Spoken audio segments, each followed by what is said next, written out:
Morning everyone.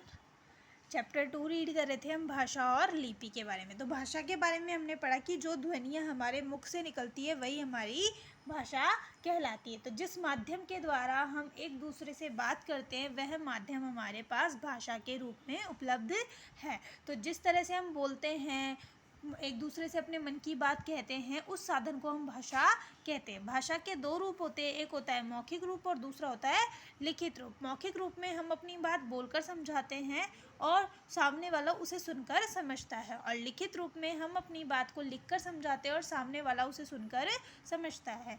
आज हम लिपि पढ़ेंगे कि लिपि क्या होती है। देखिए, प्रत्येक भाषा को लिखने के लिए कुछ चिन्ह निश्चित किए गए हैं।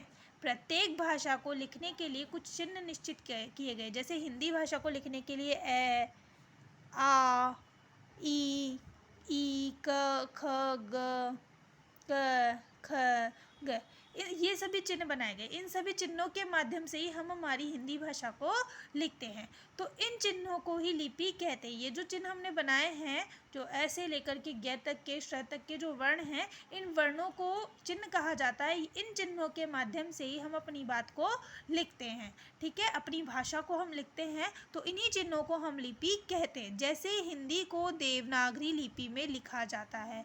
ये जो लिपि है, ये जो लिख रहे हैं हम चिन्ह, ये जो चिन्ह है ये देवनागरी लिपि के हैं। ठीक है, इसे देवनागरी कहा जाता है। तो भाषा को लिखने के लिए जिस चिन्ह का प्रयोग होता है उसे ही हम लिपि कहते हैं। हिंदी भाषा की लिपि देवनागरी है। अंग्रेजी को रोमन लिपि में और पंजाबी को गुरुमुखी लिपि में लिखा जाता है। अंग्रेजी को रोमन लिपि में, जिसे हम ABCD कहते हैं। ठीक है, ये अल्फ़ाबेट्स जो हैं ये अंग्रेज़ी में रोमन लिपि में आते हैं। ठीक है, और रोमन में लिखा जाता है अंग्रेज़ी को, ये रोमन है लिपि है।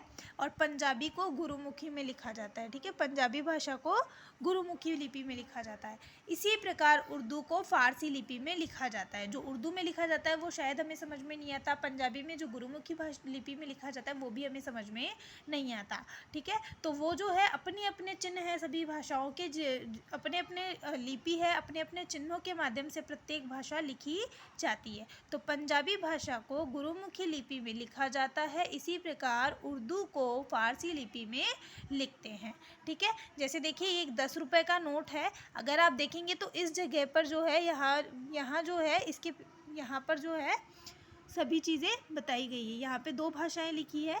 ठीक है, फिर इसके बाद जब हम इस नोट को पलटते हैं तो नोट को पलटने पर हम देखते हैं कि यहाँ पर लगभग कम से कम 9 या 10 भाषाओं में जो है 10 रुपये लिखा हुआ होगा। तो देखिए 10 रुपये देवनागरी लिपि, रोमन लिपि और फ़ारसी लिपि में हम यहाँ देख सकते हैं लिखे हुए, या 10 रुपये लिखा है, या रुपये लिखा है, या भारतीय रिजर्व बैंक 10 रुपये, ये देवनागरी लिपि में लिखा है।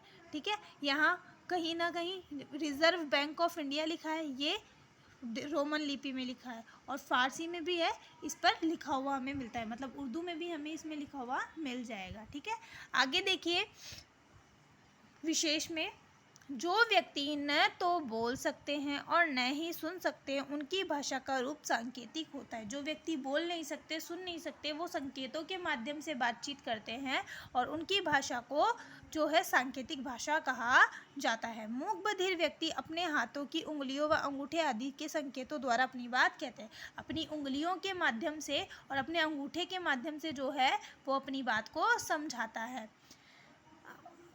मूक-बधिर व्यक्ति अपने हाथों की उंगलियों व अंगूठे आदि के संकेतों द्वारा अपनी बात कहते हैं। वह दूसरों की बात समझते हैं और उन्हीं संकेतों के माध्यम से वह दूसरों की बात समझते भी हैं।